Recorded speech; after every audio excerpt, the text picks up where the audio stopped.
बेटा मांगे कार, सेंट्रो बाप रोया। तो ये डियर स्टूडेंट्स, आज के इस लेक्चर के अंदर हम पढ़ेंगे, मॉक टेस्ट करेंगे हम एस ब्लॉक एलिमेंट के लिए। हमारे फर्स्ट सेक्शन जो है एस ब्लॉक का खत्म हो चुका है, तो उसके अंदर से कौन कौन से क्वेश्चन आपसे एग्जाम के अंदर पूछे जा सकते हैं यूनिवर्सिटी के पॉइंट ऑफ व्यू से जो इंपॉर्टेंट है, या फिर कई बार कंपटीशन के अंदर भी उनसे ऑर्डर पूछ लिया जाता है, तो वो कुछ क्वेश्चन जो है हम करेंगे। इसके अंदर सबसे पहला क्वेश्चन मैं आपके लिए लेकर के आया हूं, do you know the name of the scientist, do you know the name of the scientist who discovered the radioactive element radium. जब हम अल्कलाइन अर्थ मेटल की बात करते हैं भाई, बेटा मांगे कार, सेंट्रो बाप रोया, तो ये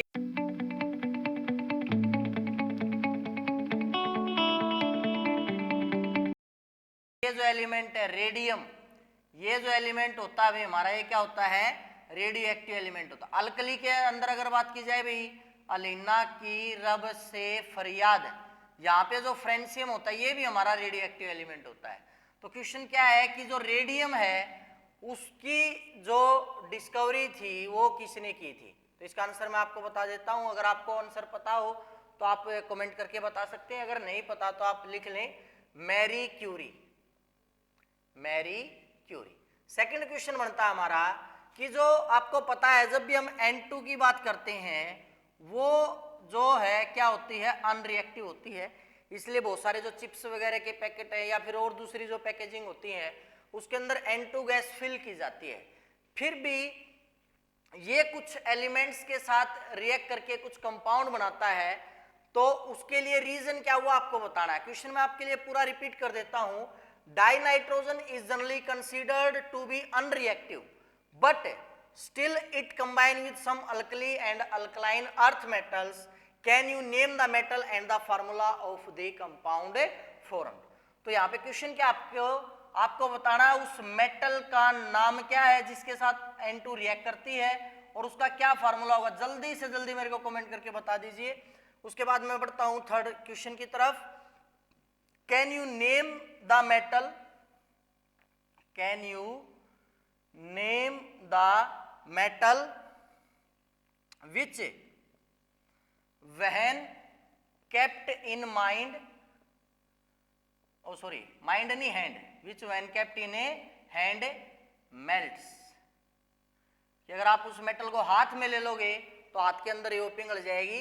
इसका आंसर जो है कमेंट करके मेरे को आप जरूर बताइए। अच्छा चलो मैं आंसर इसका बता देता हूं, उस मेटल का नाम है सीजियम।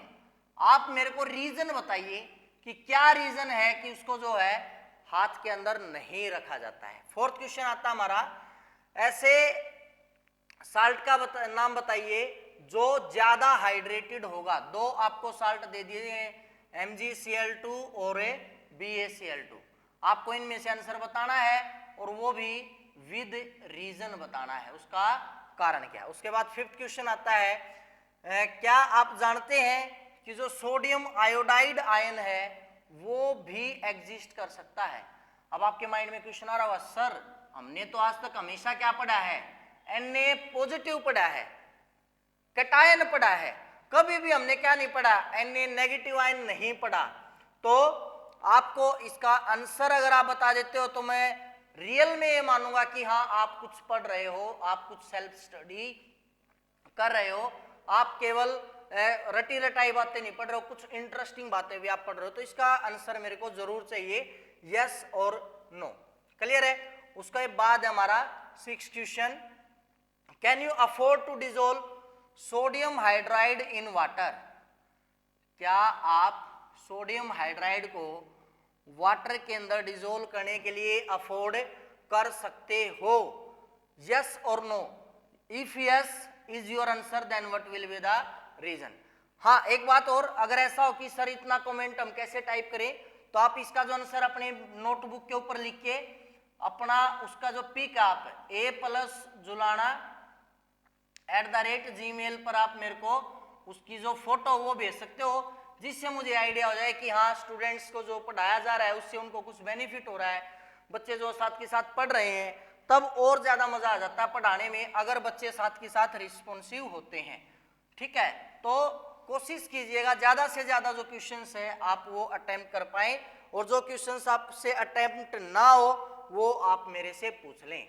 ठीक है, उसके बाद नेक्स्ट क्वेश्चन की तरफ बढ़ते हैं। 7th क्वेश्चन है आपका, what happens when methyl lithium is exposed to CO2 in presence of acid, कि क्या होगा अगर हम मिथाइल लिथियम को CO2 की प्रेजेंस में जो है एक्सपोज कर दें, साथ में क्या हो कि एसिड हो। इसके लिए मैं आंसर लिख देता हूं भाई, मिथाइल लिथियम जो होगा इन प्रेजेंस ऑफ CO2, साथ में हमारा एसिड की प्रेजेंस होगी, तो acetic acid plus lithium hydroxide बनाता है।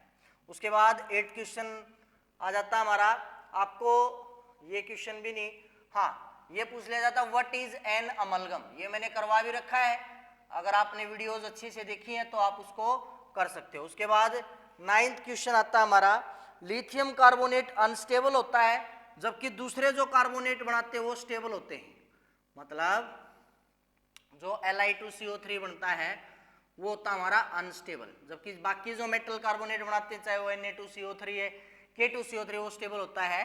तो आपको बताना उसके लिए रीजन क्या है।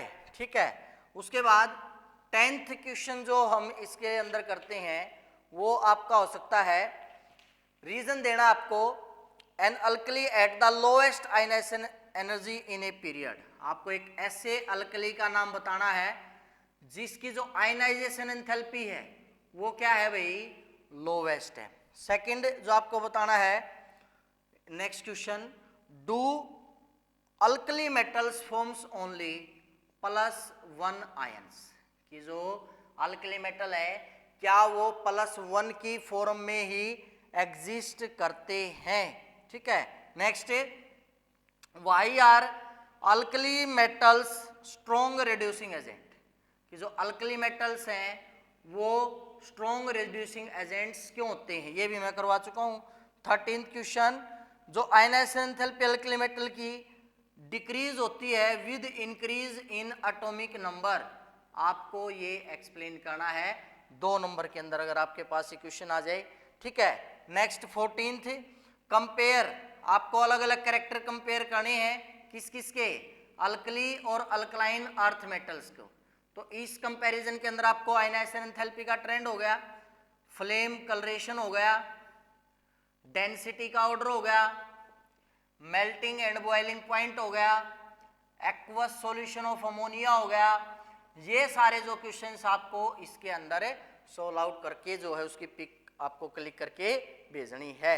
ठीक है, तो इस प्रकार से ये हमारे एक सेक्शन के अंदर जो कुछ इंपॉर्टेंट क्वेश्चंस बनते हैं, ऐसा नहीं है कि सारे इंपॉर्टेंट क्वेश्चंस यही बनते हैं, और भी बनते हैं, आपको इनमें से जो जो आता है या फिर और कोई क्वेश्चन ऐसा है इनसे अलग जिसमें आपको कोई प्रॉब्लम हो, लेकिन अगर आप वैसे अगर लेक्चर्स देख के वो सारी क्वेश्चंस करते हो तो सारे क्वेश्चंस आपके अटेम्प्ट हो जाएंगे। आज के लेक्चर के अंदर इतना ही, मिलते हैं आपसे नेक्स्ट लेक्चर के अंदर जो सेकंड सेक्शन है इस ब्लॉक का वो लेकर के। Thank you.